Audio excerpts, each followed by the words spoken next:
सप्ताह यज्ञ के आरंभ में बड़ी सुंदर बात बताई गई है।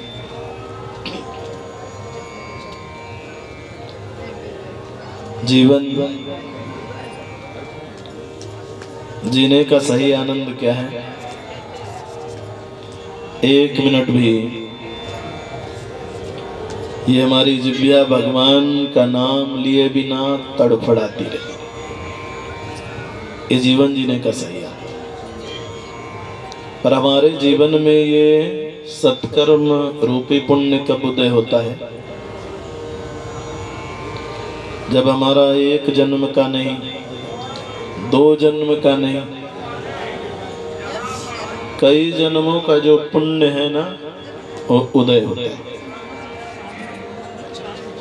जिस चीज की अधिकता होती है ना, जिधर वजन होता है वही पलड़ा तराजू का जमीन में होता है, और जो हल्का होता है वो उठ जाता है।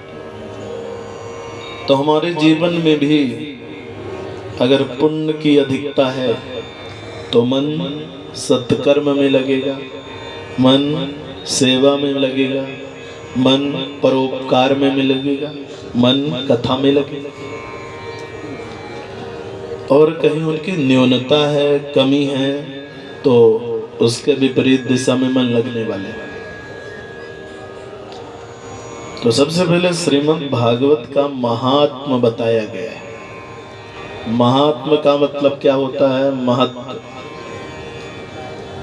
और जब तक हम आप किसी चीज की महिमा को नहीं जानते हैं, तब तक उसकी गरिमा का बोध उसी तरह नहीं होता जैसे आपके बगल में कोई विशिष्ट व्यक्ति यात्रा कर रहे हो, लेकिन आप उनको जानते नहीं हैं कि इनकी विशिष्टता क्या है, इनकी योग्यता क्या है, इनका प्रभाव क्या है। तब तक आपके लिए वो एकदम सामान्य व्यक्ति होते हैं। परंतु जब आपको उनके बारे में पता चलता है कि ये तो बहुत शक्तिशाली पुरुष है, चाहे वो तपस्या का क्षेत्र हो या फिर लौकिक दृष्टिकोण का क्षेत्र हो, जब हमें ये पता चलता है, उनका जब महत्व पता चलता है, महिमा के बारे में जानते हैं, तो उनके गरिमा का हमको बोध होने लगता है। तो महत्व का मतलब क्या है? महिमा। किसी के बारे में जब हम जानते हैं ना, तो हम पाने के लिए लालायित हुआ करते हैं। इसलिए ग्रंथ में महिमा बताई गई है, लेकिन श्रीमद् भागवत एक वो विशिष्ट ग्रंथ है जिसमें किसी देवता विशेष की वंदना नहीं की गई। अन्य जितने ग्रंथ हैं, महापुरुषों ने, कवियों ने, महात्माओं ने लिखा, तो अपने अपने इष्ट को मंगलाचरण में लिया। ये मंगलाचरण क्या है? जिस माध्यम से हम अपने जीवन को मंगलमयी यात्रा की ओर लेकर के चलें, उसी का नाम है मंगलाचरण।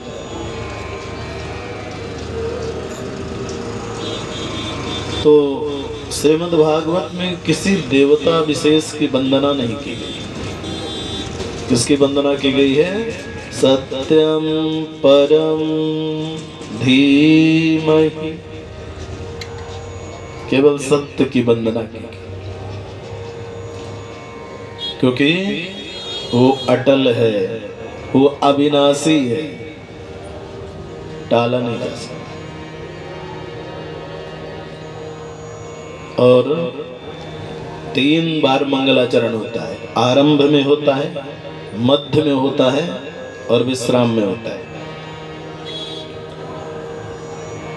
हमारा शास्त्र हम सबको भी सावधान करता है कि दिन में कम से कम 3 बार तो परमात्मा को याद करिए, सुबह, दोपहर और शाम।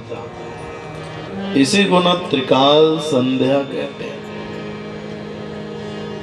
माँ भी चाहे जितनी व्यस्त हो पर अपने बेटे के पास 3 बार आती है। सुबह आती है जगाने के लिए, उठो बेटे सुबह हो गई। दोपहर भी आती है, भोजन कर लो बेटा। तो त्रिकाल संध्या, इसलिए 3 बार मंगलाचरण श्रीमद् भागवत में किया गया। आरंभ में जो मंगलाचरण किया वो किसने किया? श्री व्यास जी महाराज के द्वारा किया हुआ मंगलाचरण। मध्य में जो मंगलाचरण होता है श्री सुखदेव जी महाराज के द्वारा किया हुआ मंगलाचरण। अंत में जो मंगलाचरण होता है वो श्री सूत जी महाराज के द्वारा किया हुआ मंगलाचरण है। तो इस ग्रंथ में 3 मंगलाचरण किए गए।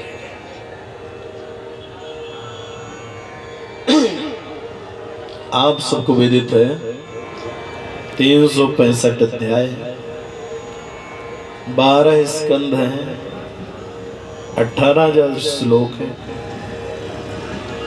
और 1,76,000 शब्द इसमें समाये।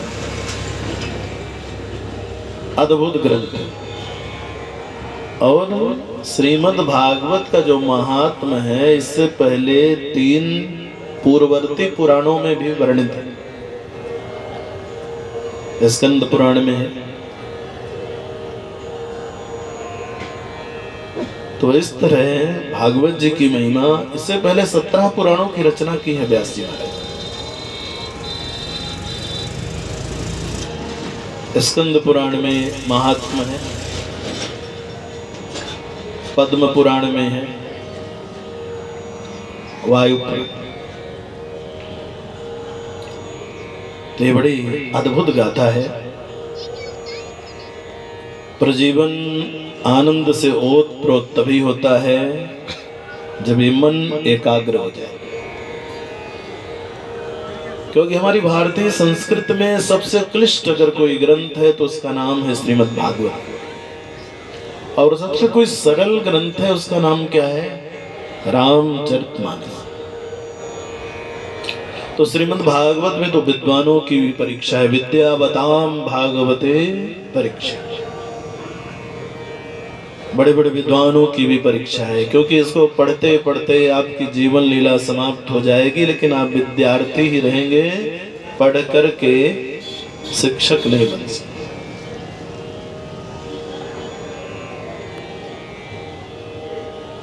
तो इसमें विद्वानों की परीक्षा है, संतों की समीक्षा है और बिरही बिरहियों की प्रतीक्षा बताई है।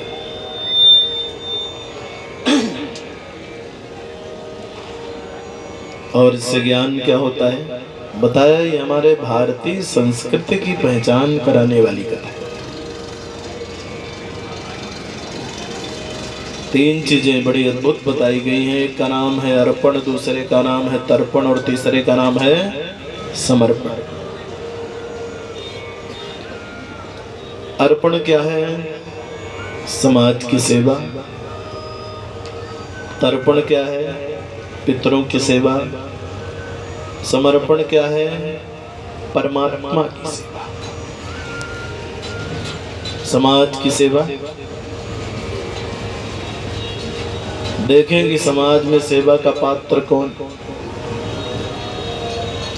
ऐसा तो नहीं कि जहां हम सेवा कर रहे हैं वहां कोई घोटाला हो रहा है।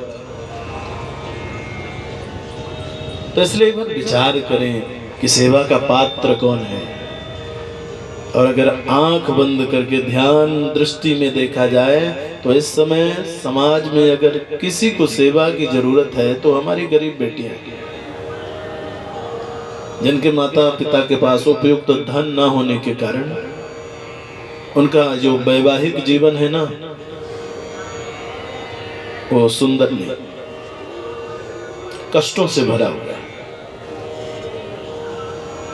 हाथ पीला नहीं कर पा रहे।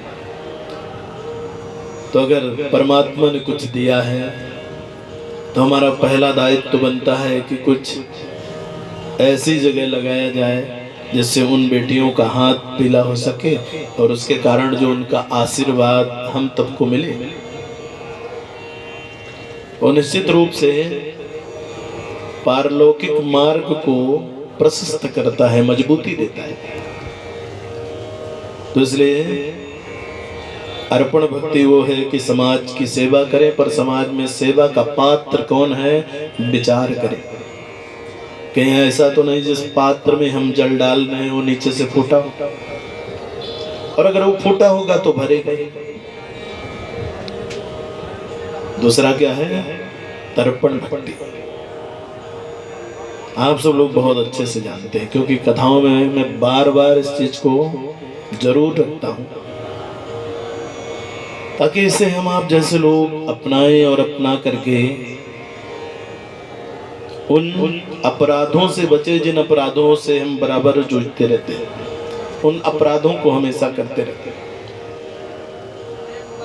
तर्पण का मतलब है पितरों की सेवा। लेकिन ऐसा नहीं कि जब हमारे माता पिता दुनिया से चले जाएं तभी हम लंबे गया भोज करें और सब करें। उससे पहले भी संतान का दायित्व बनता है कि माता पिता का सम्मान न करे तो ना करे, पर अपमान करने का भी अधिकार नहीं है। ये चीज हमेशा ध्यान रखना चाहिए, क्योंकि मां से बड़ा कोई हितैषी नहीं है। इसलिए सबसे बड़ा देवता इस पृथ्वी में अगर किसी को बताया गया है तो कौन है? मातृदेवो भव। और यहाँ तक कि उदाहरण भगवान भी देते हैं तो कहते हैं हम अपने भक्तों की रक्षा उसी तरह करते हैं जिम बालक राखे माता। जैसे मैया अपने बच्चे का ध्यान रखती है ना, कैसे ध्यान रखती है? बड़ा सुंदर भाव दिया गया। एक माँ गहरी नींद में थकान के कारण सोई हुई होती है, बगल से रेलगाड़ी निकलती है और उसी समय हारन भी बजाती है, तो भी माँ की नींद नहीं टूटती। बस भी निकल जाए, 10 लोग बातें करते निकल जाए तो भी माँ की नींद नहीं टूटती। पर बगल में लेटा हुआ बालक लघुसंगा करने के बाद उस बालक को ठंडी लगी ना, तो जैसे हाथ पैर धीरे से हिलाता है ना, माँ की नींद टूट जाती है।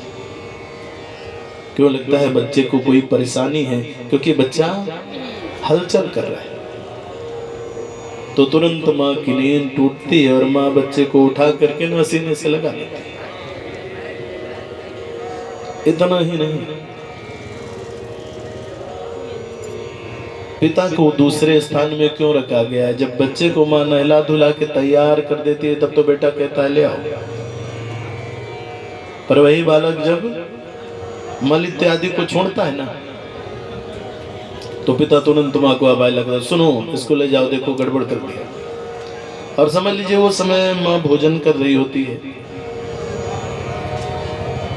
फिर धन है वो माँ, और विधाता ने इतना विशाल मजबूत हृदय किसका बनाएगा।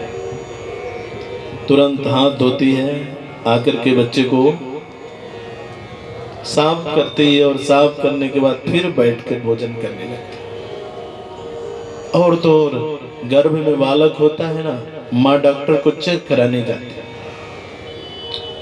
डॉक्टर मुस्कुराते हुए कहता है आपका बालक तो सुरक्षित है, लेकिन आगे एक सावधानी आपको रखनी पड़ेगी। बताऊं क्या? तो माँ बोलती है बताइए। अगर मैं बता दूं तो हो सकता है कि आपका जो पसंदीदा भोजन हो उसमें भी कंट्रोल करना पड़े जिह्वा को। तो माँ कहती है डॉक्टर साहब बताइए। तो डॉक्टर साहब कहते हैं आज से आपको दही और चावल इस चीज का परहेज करना होगा। और देखिए जो डॉक्टर साहब ने कहा वो माँ का सबसे प्रिय भोजन है। माँ के सामने जब थाली आके रख जाती है तो डॉक्टर साहब की बात कानों में गूंजती है कि डॉक्टर साहब ने तो कहा इस भोजन को करने से आपके उदर में पल रहे बच्चे को परेशानी हो सकती है। तो तुरंत माँ अपने जिह्वा के स्वाद को मार देती, नहीं नहीं थोड़ा कम खाऊंगी, भूखे रह लूंगी, पर मेरे जिह्वा के स्वाद के कारण अगर मेरे बच्चे को कोई तकलीफ हो वो मैं सहन नहीं कर सकती। तो माँ अपनी जिह्वा के स्वाद को भी मानती थी। और इतना ही नहीं, एक बड़ा अद्भुत उदाहरण मिलता है कि एक बार प्रभु श्री राम, अब लोग कहा करते हैं ना कि गया इत्यादि जाना आडंबर है, तो ये पौराणिक इतिहास के माध्यम से एक संदेशा है। एक बार प्रभु श्री राम, भैया लक्ष्मण और मैया जानकी जी तीनों गया की पावन धरा में पितरों की क्रिया करने के लिए गए।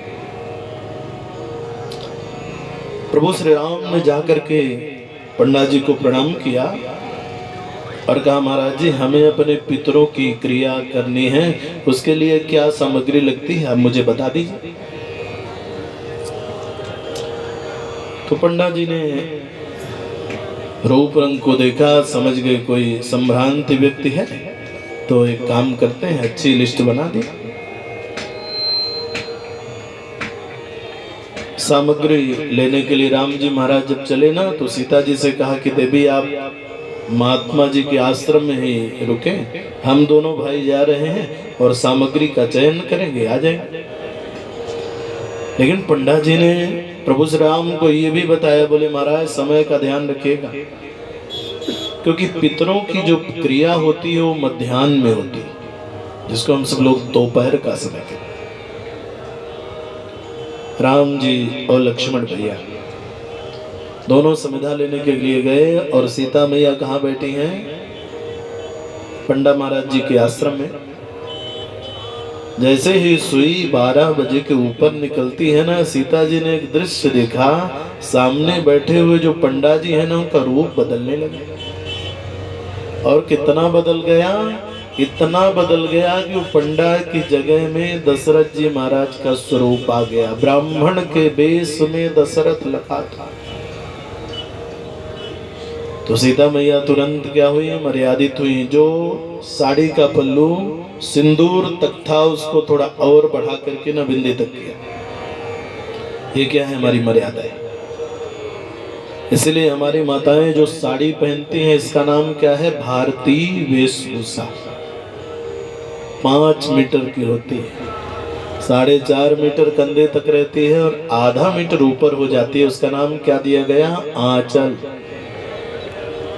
आंचल का पहला काम क्या है? मर्यादा में रहना। अर्थात आपका ये आंचल कहां तक होना चाहिए? बिंदी तक हमेशा। आंचल का दूसरा काम क्या है?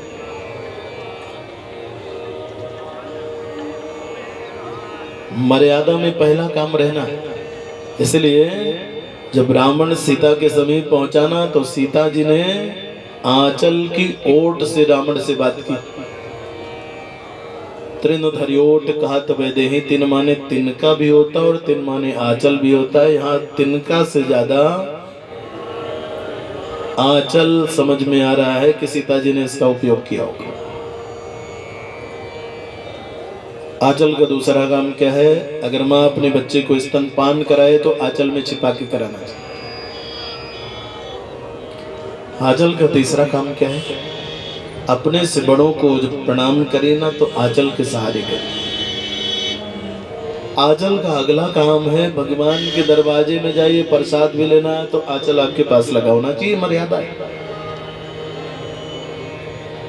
तो सीता मैया तुरंत मर्यादित हुई। जो साड़ी का पल्लू केवल सिंदूर तक ढके हुए था, उसको नीचे किया और बिंदी तक पहुंचाया।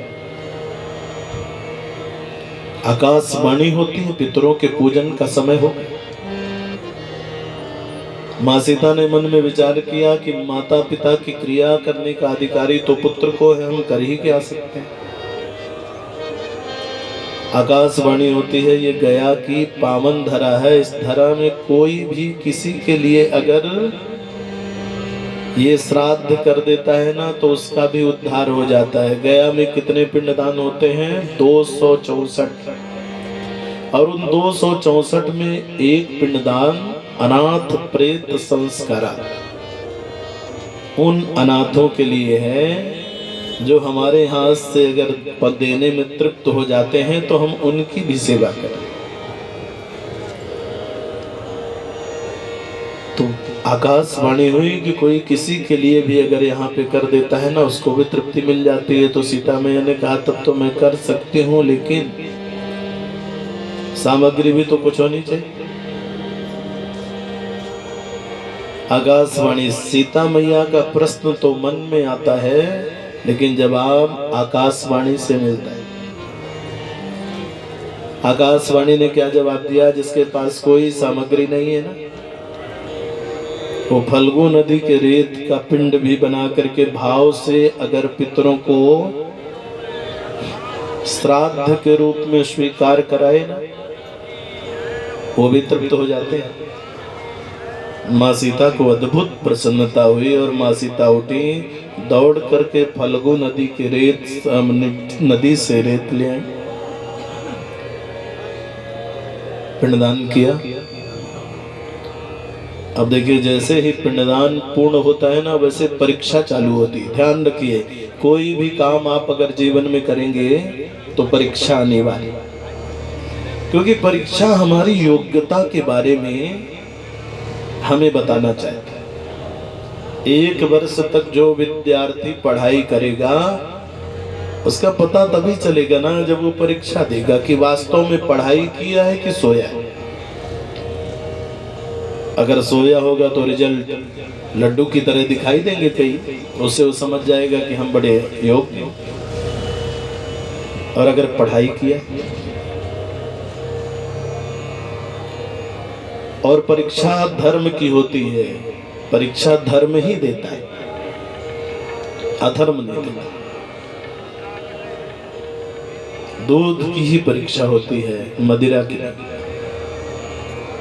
दूध देने वाला किसी दिन कसम खा के कह दे कि आज हमने पानी नहीं मिलाया, हम आप जैसे लोग मानने के लिए तैयार हैं।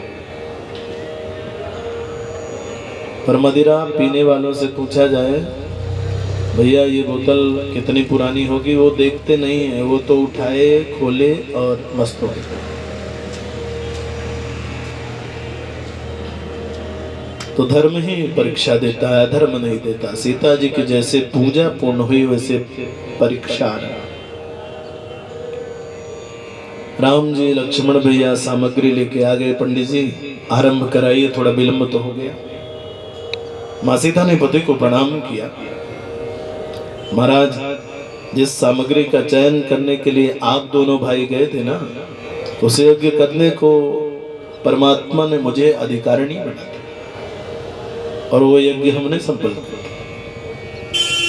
राम जी महाराज को आश्चर्य हुआ, लक्ष्मण भैया भी आश्चर्यचकित हुए। दोनों भाई आश्चर्यचकित होकर के पंडित जी को देखा।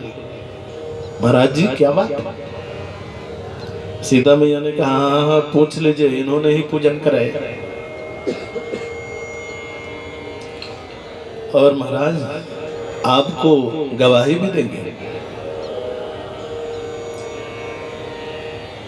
जिन जिन लोगों के सामने हमने ये यज्ञ पूर्ण किया, वो लोग गवाही है मेरे साथ।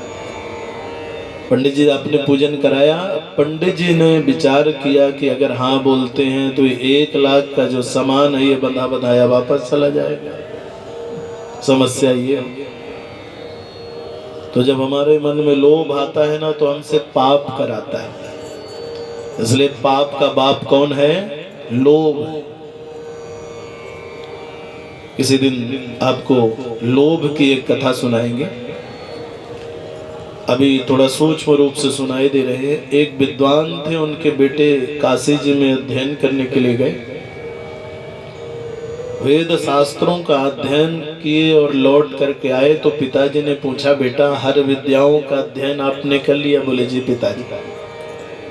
तो कहा, फिर बेटा ये बताओ कि पाप का बाप कौन?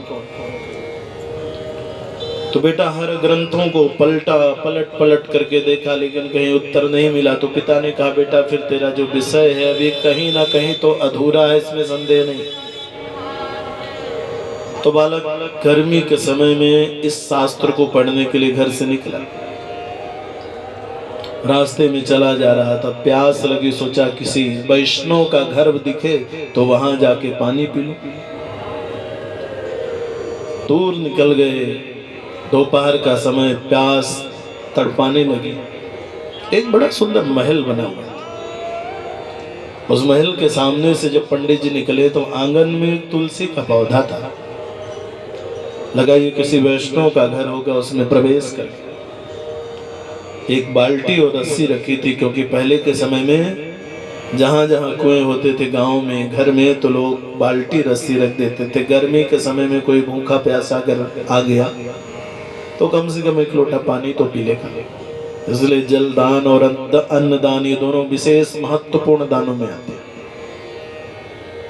तो पंडित जी बाल्टी से जैसे ही पानी निकालने लगे, महल की ऊपरी छत से एक सुंदर स्त्री ने देखा और आवाज लगाया, ठहरिए पंडित जी। वो स्त्री कौन थी? एक वेश्या। ये कोठा भी एक वेश्या का। उसने अपनी नौकरानी को भेजा, जाओ और पंडित जी से बाल्टी लेकर के ना पानी खींचो और पंडित जी को पानी पिलाओ। आवाज लगाया, ठहर जाइए, मेरे रहते हुए कोई ब्राह्मण मेरे यहाँ आकर के स्वयं परिश्रम करके पानी खींच के पिए, धिक्कार है मुझे। वेश्या की दासी आई, पंडित जी के हाथ से बाल्टी ली, लेकिन पंडित जी ने कहा नहीं, हम तो अपने हाथ से ही भरा हुआ पानी पीते, हम किसी का छुआ पानी नहीं पीते। तब तक वेश्या ने आवाज लगाया अपनी दासी के माध्यम से कि पंडित जी को बोलिए, अगर मेरे द्वारा भरा हुआ पानी पिएंगे ना तो 5 सोने के सिक्के इनाम में दूंगी। पंडित जी विचार किए कि मुझे कोई देख तो रहा नहीं, अब पानी ही तो है, इसमें क्या छूट है, पानी पी लूंगा तो 5 सिक्के मिल जाएंगे। लेकिन फिर कहा नहीं, मुझे ये सब नहीं करना है। तो ऊपर से उसने कहा कि पंडित जी जा कहाँ रहे हैं? तो पंडित जी ने कहा कि वेद का अध्ययन करने के लिए जा रहा हूँ, कुछ दिन रह के आया लेकिन अभी पूर्णता नहीं हुई, तो कुछ अधूरापन है, उसको पूर्ण करने के लिए जा रहा हूँ। क्या अधूरापन? बताया। एक प्रश्न मेरे सामने आया मेरे पिताजी के द्वारा कि पाप का बाप कौन है, उसका उत्तर मुझे नहीं मिला, इसलिए मैं उस शास्त्र के माध्यम से या किसी के माध्यम से उस प्रश्न के उत्तर की तलाश में चल रहा। तो वेश्या ने कहा आप पानी तो पीजिए, आगे मैं बताऊंगी किसका जवाब कहाँ मिलेगा। बोले नहीं, हम किसी का छुआ पानी नहीं पीते। तो फिर रानी वेश्या ने कहलवाया दासी से कि 10 सोने के सिक्के दूंगी अगर हमारा भरा पानी पी लेंगे। पंडित जी ने सोचा आप ठीक है, बिना परिश्रम किए महीने 2 महीने परिश्रम करेंगे तो भी 10 मिलने वाला नहीं, फ्री में मिला जा रहा है। तो 10 सिक्के के लोभ में पंडित जी पानी पीने के लिए तैयार हो गए। वेश्या ने की दासी ने पानी भरा और जैसे ही वो रखा तो पंडित जी ने कहा रख दीजिए, हम अभी पानी अपने कमंडल से पी लेंगे। उसने कहा नहीं, हमारे द्वारा अगर आप ले हुए पानी को पीते हैं ना तो 1 सिक्का सोने का और बढ़ा करके ना 11 कर दिया जाएगा। पंडित जी को लगा भरा किसने? इसने। अब केवल अपने हाथ से मुझे गिलास पकड़ा देगी, उसके लिए अगर 1 सिक्का बढ़ रहा है तो कोई तकलीफ नहीं। बोले अगर आपकी श्रद्धा है तो चलो भाई हम तैयार। तो पानी की गिलास तो भरा, लेकिन कहा पंडित जी अब इस गर्मी में अगर आप सूखा सूखा पानी पिए तो ये मेरे लिए कितना दुख होगा, क्या वो परमात्मा मुझे माफ करेगा? और महाराज मेरा नियम है, इस दरवाजे पे जो आया और लड्डू इत्यादि खा करके पानी पिया ना तो 21 रुपया सिक्के सोने की विदाई में मैं दिया करती हूँ, ज्यादा तो नहीं।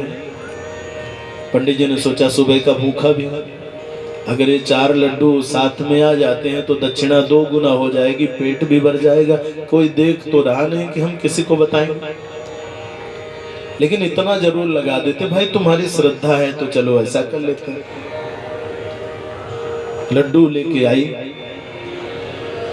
अब जैसे लड्डू रखा पंडित जी उठाए और पाने लगे। जैसे पाने के लिए हाथ को उठाया, कहा ठहरिए महाराज, अब हमारे रहते आपको कष्ट करना पड़े, ये लड्डू मैं आपको खिला देती। अरे नहीं ये सब नहीं होगा। पंडित जी उठे, थोड़ी दूर चले गए। उसने कहा महाराज जी जिसे मैं अपने हाथ से लड्डू खिलाती हूँ ना, दक्षिणा 2 गुना और बढ़ जाती है, क्या मन सोने के सिक्के देकर के प्रणाम करती हूँ।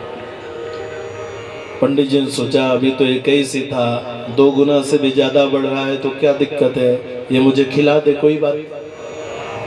जब यहाँ तक बात निश्चित हुई तो वेश्या ने कहा कि महाराज इतने नाश्ते से काम चलने वाला नहीं है, सुबह के भूखे हैं, एक काम करिए ना आप भोजन बना लीजिए और भोजन करने के बाद मुझे संतुष्टि मिलेगी और 501 रुपये आपको विदाई दे के प्रणाम कर लूँगा। बोले नहीं ये सब नहीं। उसने कहा सोच लीजिए भूखे तो है ही हैं। पंडित जी ने सोचा बनाना तो अपने हाथ से है, सब कुछ अपने हाथ से करना है और दक्षिणा मिल रही है 500 रुपये, सालों कमाएंगे तो ये हमारे पास आने वाली नहीं। तो पंडित जी तैयार हो गए, दासी ने आग जला दिया। पंडित जी से कहा महाराज मैं बटलोई में सब कुछ चढ़ा देती हूँ, पक जाएगा तो आप उतार लीजिए। पक भी गया। पंडित जी जब उतारने के लिए हाथ लगाए तो बटलोई गर्म थी, ऐसे ऐसे करने लगे। फिर वेश्या ने कहा अगर पंडित जी एक बात कहूँ, मैं उतार के रख दूं आप परोस के खा लीजिए, क्योंकि आपके कोमल हाथ हैं और इन हाथों से आप बटलोई पकड़ रहे हैं तो क्या हो रहा है, हाथ जल रहा है। बोले नहीं हम अपना नियम भंग नहीं करेंगे। बोले महाराज एक निवेदन सुनाऊं क्या, अगर हमारे द्वारा ये प्रसाद जो है ना इसको आप पाएंगे तो 1100 रुपये आपको दूंगी, किसी को बताइएगा ना हमारी आपकी बात। कहाँ 5 रुपये से बात चली और कहाँ पहुंच गई 1100। तैयार हो गए। वेश्या ने कटोरी में प्रसाद रखा और जैसे चखाने के लिए कि चम्मच से पंडित जी को खिलाऊं, पंडित जी ने मुंह तो फैलाया लेकिन वेश्या चम्मच को सामने तक ही पहुंचाया, चम्मच को जमीन पर रखा और गाल में पंडित जी को इनाम दे दिया। पंडित जी ने कहा ये क्या है। वेश्या मुस्कुराई और कहा पंडित जी आपके प्रश्न का उत्तर है, जिस प्रश्न के लिए आप इतना बेचैन थे, उत्तर पाने के लिए भूखे थे, प्यासे थे, धूप में तड़प रहे थे, उसका उत्तर है। पंडित जी ने कहा समझा नहीं। वैसे ने कहा महाराज जब आप पानी भर के पी रहे थे तो आपने कहा हम किसी का छुआ पानी नहीं पीते, पर जब हमने कहा 5 सिक्के आपको इनाम में दिए जाएंगे तब आपने कहा तुम्हारी श्रद्धा है तो चलो तुम्हारे हाथ का भरा पानी पी लो। तो हमारी श्रद्धा थी कि लोभ था, सच में बताई। और उसके बाद जब लड्डू के साथ आया दक्षिणा दूना बढ़ती गई, यहाँ तक पहुँच गई। ये क्या है, पाप का भाव। इसलिए लोभ हमसे पाप कराता है। पुनः लौट के कथा में आइए, कहाँ गया कि पावन धरा। पंडा बाबा ने सोचा ये तो सब गड़बड़ हो जाए, तो पंडा बाबा ने कहा आपके बिना पितरों की पूजा कैसे।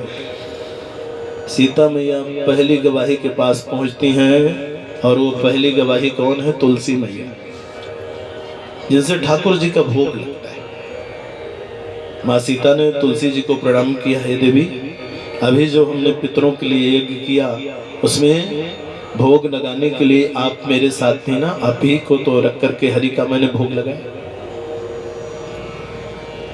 पंडित जी ने कहा कि अगर आज आप इनका साथ देंगी ना तो समझ लीजिए फिर हम आपका साथ छोड़ेंगे।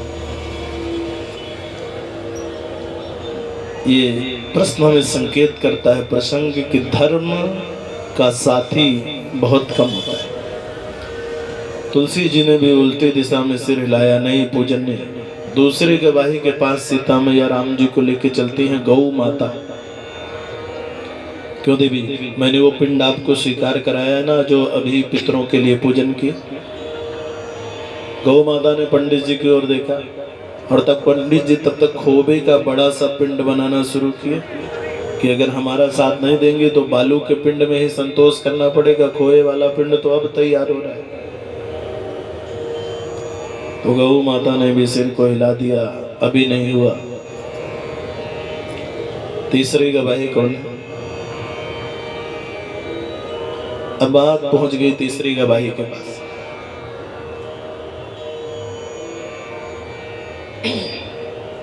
फल्गु नदी, जहां से मिट्टी ले आई गई थी। देखिए, जहां से मिट्टी लाई गई थी ना, जब वहां पे पहुंचते हैं, ये कठिन परीक्षा है धर्म की। पानी की एक गोल लहर वहां से निकलती है। उस जगह जहां से मिट्टी ली गई थी, उस जगह में नामो निशान नहीं कि यहां से कोई मिट्टी भी ली गई है, बराबर हो गई। सीता जी को लगा अब क्या करें। जिन पंडित जी ने पूजन कराया, वो पंडित जी अलग, तुलसी जी ने भी आज साथ नहीं दिया, गौ माता ने भी साथ नहीं दिया, और ये जड़ है नदी, इसका भी प्रमाण जल के द्वारा ना समाप्त हो गया। जीवन में जब हम कभी कष्ट में होते हैं तो अपने माता पिता के द्वारा बताई गई बातों को याद करते हैं कि पिताजी ने या माँ ने कहा था, बेटा सब कुछ कर लेना, इस रास्ते में नहीं चलना। आज सीता जी को अपनी माँ की याद है। अब क्या करें? तो सीता जी को लगा अब ये पृथ्वी फट जाती और मैं समाहित हो जाती। अक्षय वट की ओर से आवाज आती है, नहीं नहीं, सीता जी ने तो पिंडदान किया। और जब ये आवाज आती है ना, तो सीता जी ने अक्षय वट जी को प्रणाम और मानो ये कह दिया कि गया कि पावन धरा में अपने पितरों की क्रिया करने के लिए जो आए और अक्षय वट जी के समीप आ जाए ना, उनके पितरों का कल्याण। और आज अपराधियों को सीता जी ने छोड़ा भी नहीं। सबसे पहला श्राप किसको दिया? पंडित जी को। पंडा जी को श्राप दिया कि आज के बाद मैं आपको श्राप देती हूं कि कोई व्यक्ति आपको करोड़ों अरबों की संपत्ति क्यों ना दे दे, पर आपको कभी संतुष्टि नहीं। इसलिए कभी भी पंडा जी को सब कुछ देने के बाद पूछ लीजिए, अब तो सब पूरा हो गया ना, तो पंडा जी धीरे से मुस्कुराएंगे और कहेंगे, भोजन की बात वाली दक्षिणा अभी मुझे लगता है कि रह गई। दूसरा श्राप तुलसी जी को मिला माँ सीता जी के द्वारा कि यद्यपि आप भगवान की अति निकटतम प्रिया हैं, लेकिन मैं श्राप देती हूँ जिस गया की पावन धरा में पितरों की क्रिया होती है, आज के बाद यहाँ की उत्पत्ति नहीं है। वो जगह आज भी तुलसी जी से वंचित है, वहाँ तुलसी का पौधा उगता नहीं है, लगाइए तो हरा भरा नहीं रहता, सूख जाता है। तीसरा श्राप गौ माता को भी सीता जी ने दे दिया, देवी यद्यपि आप केवल मृत्युलोक में नहीं, अखिल ब्रह्मांड में पूजनीय है, लेकिन आज मैं श्राप देती हूँ कि जिस मुख से आपने झूठ बोला है उससे हमेशा झूठा खाना पड़ा। चौथा श्राप किसको दिया? फल्गु नदी को। सारी नदियां तो पृथ्वी के ऊपर से बहेंगी, लेकिन मैं श्राप देती हूँ आज के बाद तू पृथ्वी के अंदर से बहे। ये प्रमाण आज भी मिलता है। जब गया हम जाते हैं, देखते हैं चाहे जितनी बारिश हो, फल्गु नदी हमेशा सूखी होती है। इतना गड्ढा बनाए तो नीचे तो पानी मिले, लेकिन ऊपर एकदम सूखी होती है। तो ये तर्पण भक्ति हमारा शास्त्र कहता है। एक बार आप माता पिता का सम्मान न कर पाए तो चलेगा, लेकिन अपमान करने का अधिकार है। क्यों? अगर ये मान हो तो दुनिया हम आपके लिए सुलभ नहीं। दुनिया दिखाने वाली माँ, इसलिए जननी कहा गया है माँ को। माँ से बड़ा त्याग किसी के अंदर नहीं। एक बार स्वामी विवेकानंद जी महाराज से किसी ने कहा, माताओं की बड़ी बड़ाई करते हैं, बात क्या? तो जिन्होंने ये प्रश्न पूछा विवेकानंद जी से, तो विवेकानंद जी ने उत्तर में क्या किया? एक 2 किलो का ईंटा उस व्यक्ति के पेट में बांध दी। 4-5 घंटे हो गया। विवेकानंद जी ने कहा अभी 10 घंटे में आपको उत्तर मिलेगा। तो 5 घंटे हो गया। कहा भैया बड़ा दर्द हो रहा है, खोल दीजिए ना। बोले नहीं, 10 घंटे में उत्तर मिलेगा। जब 10 घंटे हो गया और उस ईंट को खोला गया तो उसने कहा अब तो उत्तर बता दीजिए। स्वामी विवेकानंद जी ने कहा आपने 10 घंटे 2 किलो के पत्थर को बांधा तो आपको दर्द हो गया। और वो माँ उस बच्चे को 9 महीने तक अपने उदर में रख करके कितना त्याग करती है और हमेशा मुस्कुराती रहती है। कष्ट भी होगा, पीड़ा भी होगी तो भी मुस्कुराती रहती है। तो प्रशंसा उस माँ की जाए कि आपकी की जाए। ऐसन दुनिया माँ के होई बुझब पेट मधैक ढोई, दुख मतन कौना घबराई, संकट जे हंस के सही जाई। ऐसन दुनिया माँ के होई बुझब पेट मधैक ढोई, दुख मतन कौना घबराई, संकट जे हंस के सही जाए। ऐसन दुनिया माँ के होई बुझब पेट मधैक ढोई, दुख मतन कौना घबराई, संकट जे हंस के सही जाए।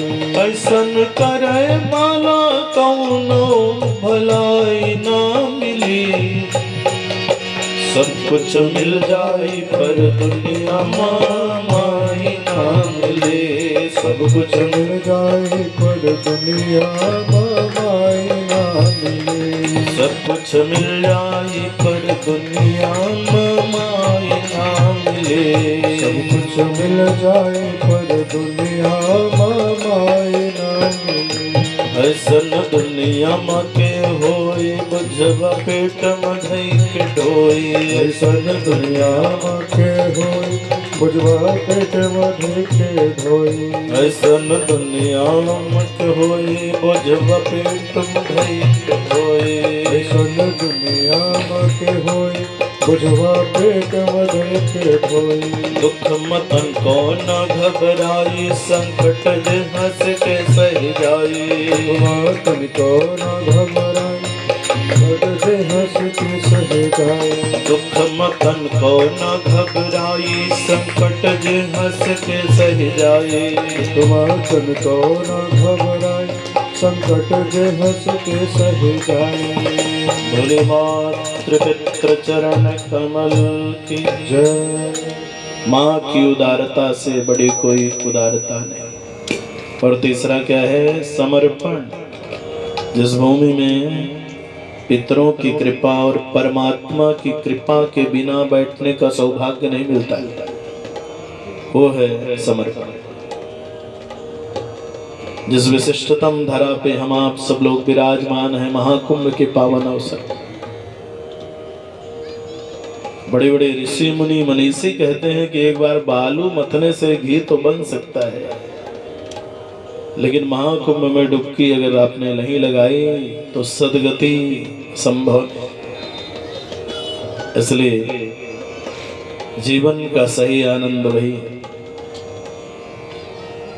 कि जिसने अपने मन को एकाग्र करके भगवान के चरणों में लगा। आइए प्रवेश करते हैं श्रीमद् भागवत के महात्म्य के प्रथम श्लोक की ओर। बोले श्रीमद् भागवत महापुराण की जय। सज्जिदानंद रूपाय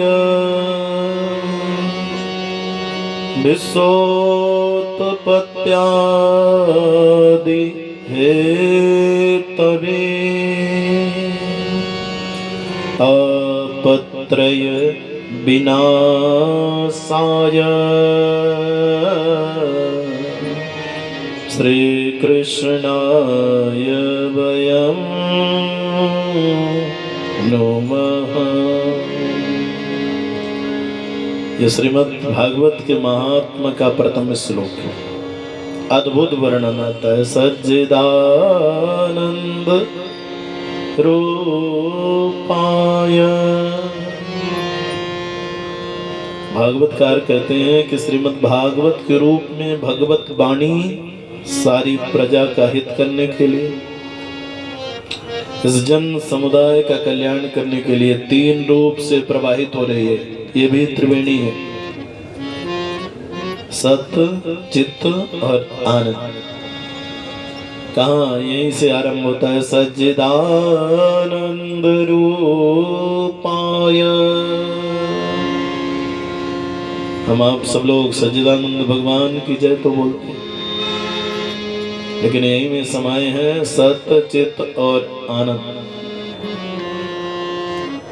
सद्भाव से ज्ञान योग की उत्पत्ति, सद्भाव से कर्म योग की उत्पत्ति, चित्त भाव से ज्ञान योग की उत्पत्ति और भक्ति भाव से आनंद योग की उत्पत्ति होती है।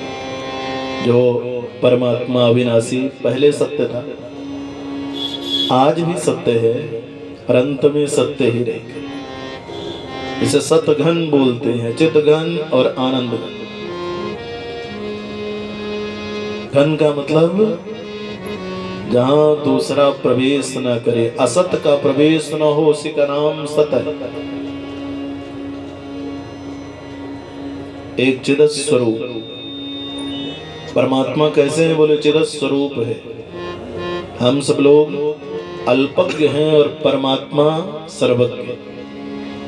हम आप किसी एक विषय के जानकार हैं, पर वो नारायण समस्त विषयों का जानकार है, अकेला एक विषय नहीं। इसलिए वो सर्वज्ञ हैं और हम आप सब लोग अल्पज्ञ हैं। हम सब लोगों को एक विषय, दो विषय, तीन विषय, ऐसे विषयों की जानकारी देते। तो परमात्मा चिद स्वरूप है और आनंद स्वरूप है। सच्चिदानंद रूपाय, सद्भाव, चिद्भाव और आनंद। सद्भाव से कर्म योग की उत्पत्ति, चिद्भाव से ज्ञान योग की उत्पत्ति और आनंद भाव से भक्ति योग की उत्पत्ति होती है। आनंद क्या है? कौन ऐसा जीव है जो आनंद नहीं प्राप्त करना चाहता? हर व्यक्ति सुखी रहना चाहता है, हर व्यक्ति को लगता है हम आनंद में रहें तो अच्छा है, पर आनंद कहाँ मिलेगा? एसी कमरे में आनंद मिलने वाले, डल्लब के गद्दे में भी आनंद सुलभ है। कहाँ मिलता है? जहाँ पे मन भक्ति में रम जाता है, उसी जगह का नाम आनंद। बड़ी विलक्षण व्याख्या है आनंद की। ऐसी कमरे में सोने का नाम आनंद नहीं। करोड़ों अरबों का वैभव हमारे पास हो जाए, लौकिक प्रतिष्ठा में हम ओत-प्रोत हो जाएं, फिर आनंद है नहीं, फिर अंतरात्मा का ज्ञान ही आता। सब कुछ होने के बाद ये विनम्रता आ जाए, इसी का नाम आनंद। उसी तरह जैसे किसी वृक्ष में जब फल लगते हैं तो फल लगने से वृक्ष अपने आप झुक जाता है। हमारा भी जीवन उसी तरह होना चाहिए। परमात्मा हर प्रकार से जब लायक बनाए तो विनम्रता की आवश्यकता होती है। और परमात्मा क्या करते हैं? बोले विश्वोत्पत्त्यादि हेतवे। भगवान का काम क्या है? विश्व को उत्पन्न करना, विश्व का पालन करना और विश्व का संहार करना। उत्पन्न करने वाला भी परमात्मा है, क्योंकि भगवान ने श्रीमद् भागवत में ही कहा, अहमेवास्मेवाग्रे नान्यं यत् सत्तत्। जब कुछ नहीं था तब मैं था। आज ये जो सब कुछ दिखाई दे रहा है ना, ये मेरा ही स्वरूप है। और कल ये भी ना रहेगा तो मैं रहूंगा। तो पालन करता भी वही है, उत्पन्न करता भी वही है और संहार करता भी वही है। विश्वोत्पत्त्यादि हेतवे। विश्व को उत्पन्न करना, पालन करना और संहार करना। आगे भागवतकार ने बड़ी सुंदर बात की है। तापत्रय विनाशाय। भगवान क्या करते हैं? तापत्रय, जो 3 तरह का ताप है ना, उसका विनाश भी करते हैं। क्योंकि हम आप सब लोग कहीं ना कहीं से दुखी, जिसके पास धन नहीं है वो धन के लिए दुखी, जिसका शरीर रोगी है वो उससे दुखी, और कोई मन से दुखी। कहीं ना कहीं से हम दुखी हैं। केवल सुखी उसी को बताया गया है जिसने इन दुखों पे ध्यान न दे करके केवल भगवान का भजन किया है। कोई तन दुखी, कोई मन दुखी, और कोई धन बिन राहत उदास। तन का दुखी कौन है? जिसका शरीर रोग से पीड़ित है। मन का दुखी कौन है? जिसका मन अपने घर परिवार के क्लेशों से पीड़ित है।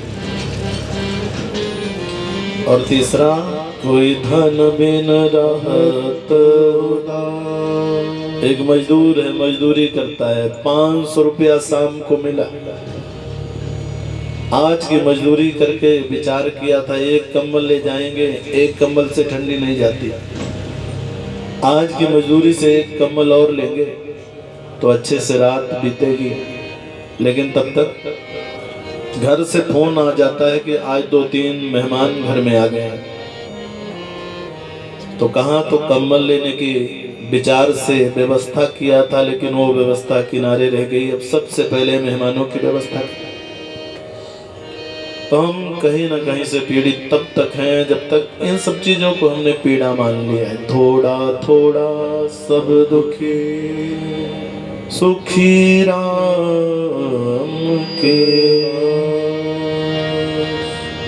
इन सबको पीड़ा ना मान करके हम अपने मन को भजन में लगाए हुए हैं, और भजन रूपी दवा का इस्तेमाल करके ना इन पीड़ा को हम ठीक करने में विश्वस्त हो गए हैं कि ये जो दवा है इससे हमारी ये बीमारी ठीक हो जाएगी।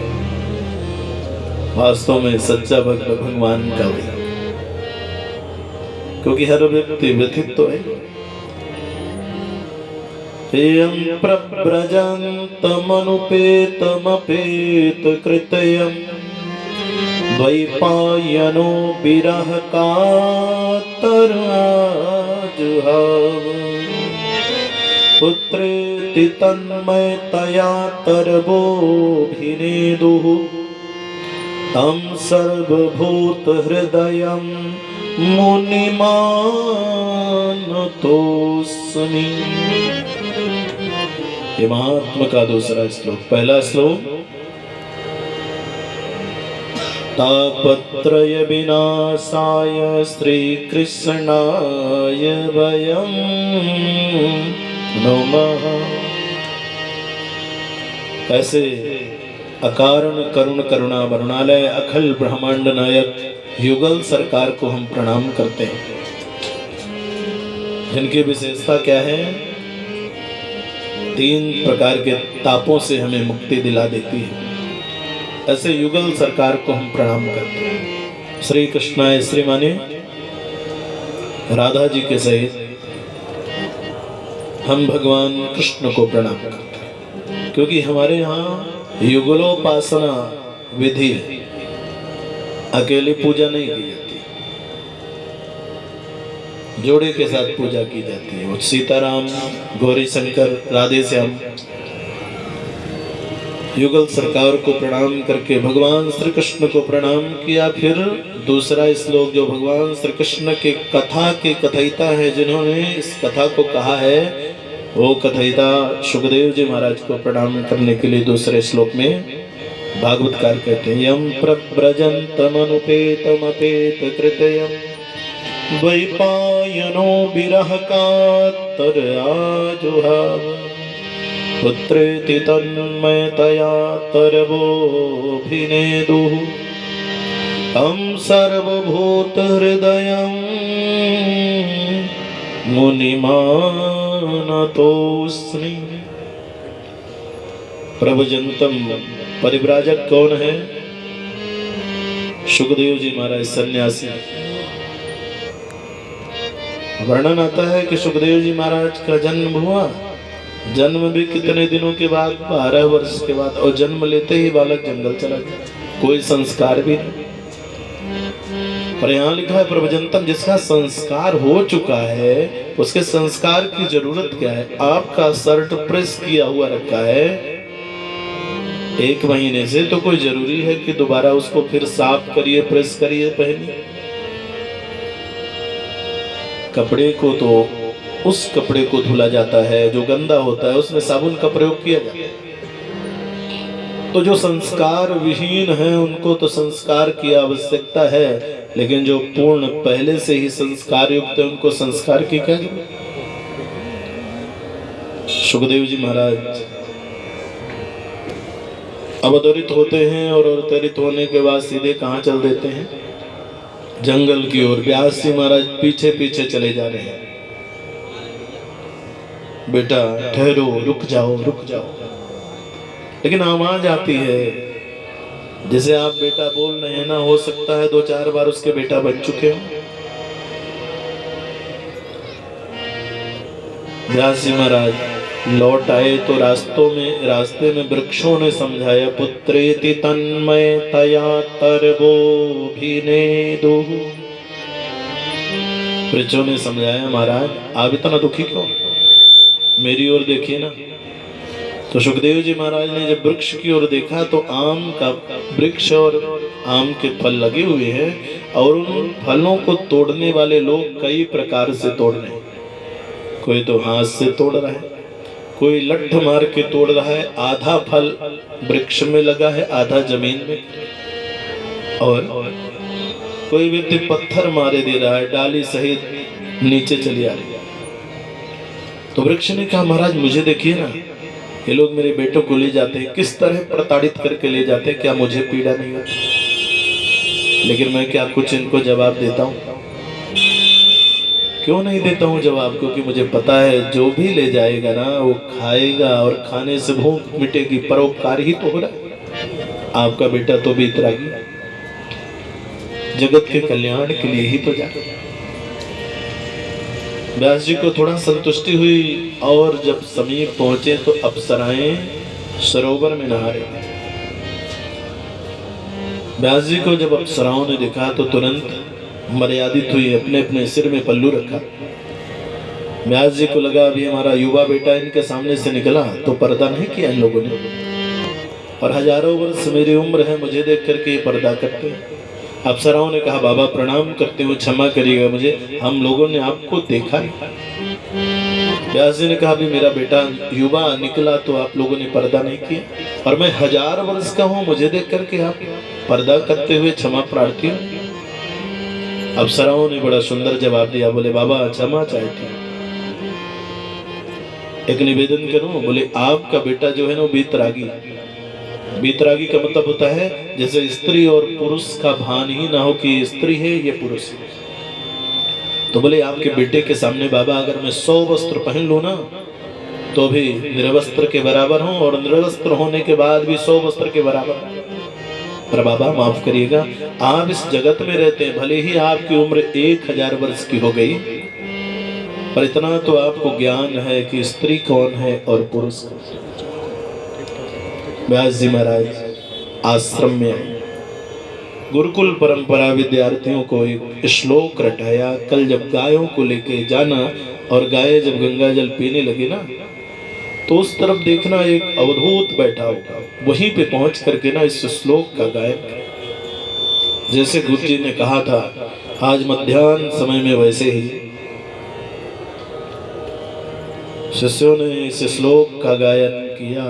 बरहा पीडम नटवर वपुः कर्णयो कर्णिकारं बिभ्रदवासः कनककपिशं वैजयन्तीं च मालाम् रन्ध्रान् वेणोरधरसुधया पूरयन् गोपवृन्दैः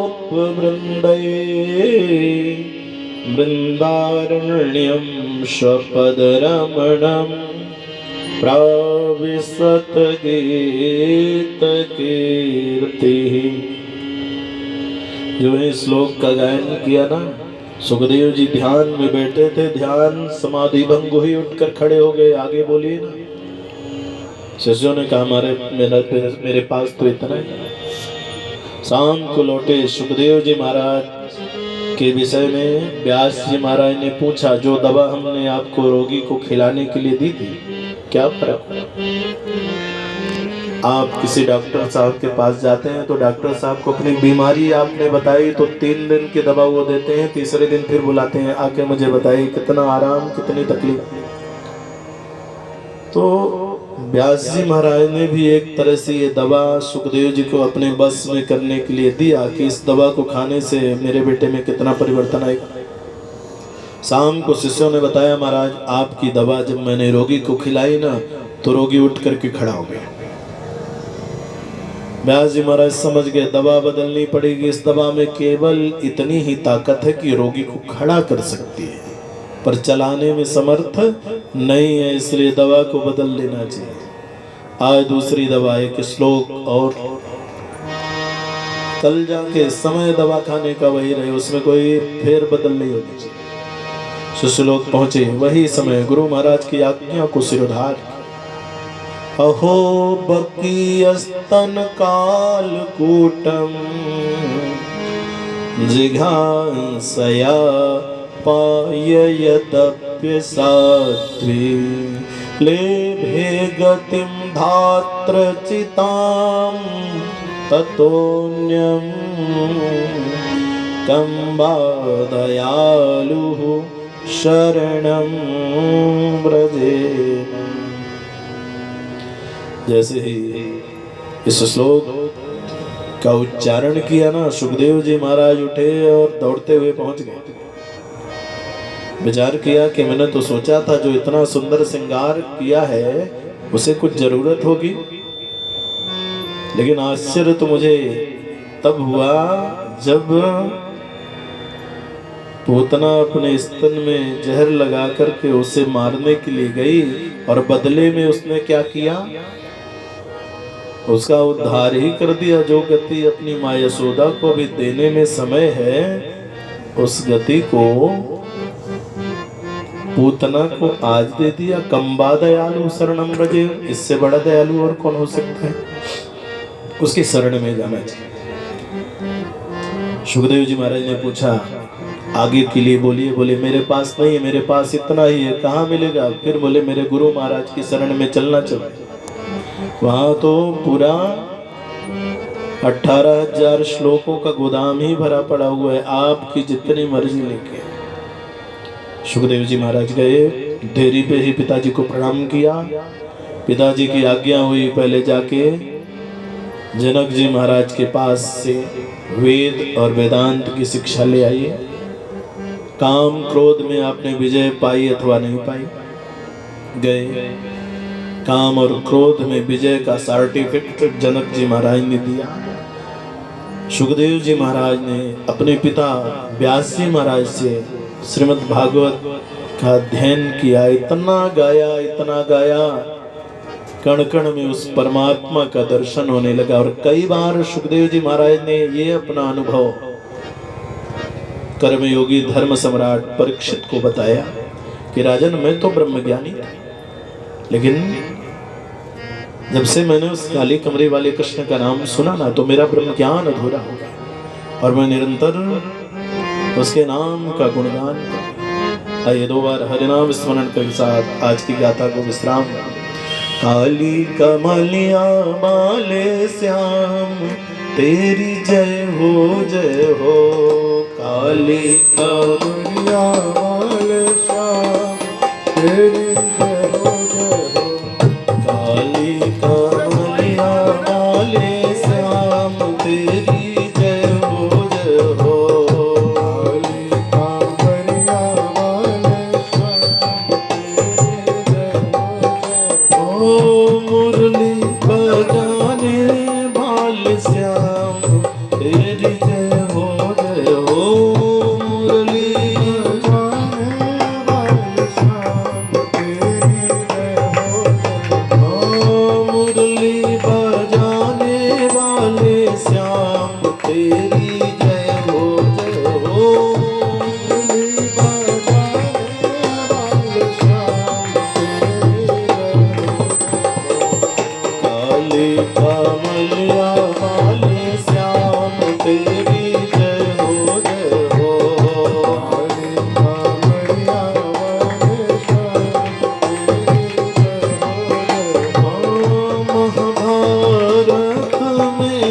हो जय हो।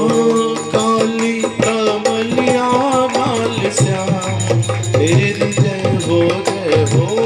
काली कमलिया बाल श्याम तेरी जय हो जय हो। काली कमलिया बाल श्याम तेरी जय हो जय हो। काली कमलिया बाल श्याम तेरी जय हो जय हो। मुरली बजाने वाले श्याम तेरी जय हो जय हो। मुरली बजाने वाले श्याम तेरी जय हो जय हो। मुरली बजाने वाले श्याम तेरी जय हो जय हो। मुरली बजाने वाले श्याम तेरी जय हो जय हो। मेरे भक्त वत्सल भगवान की जय हो। सब लोग यथास्थान खड़े हो जाएं, बड़े भाव से भगवान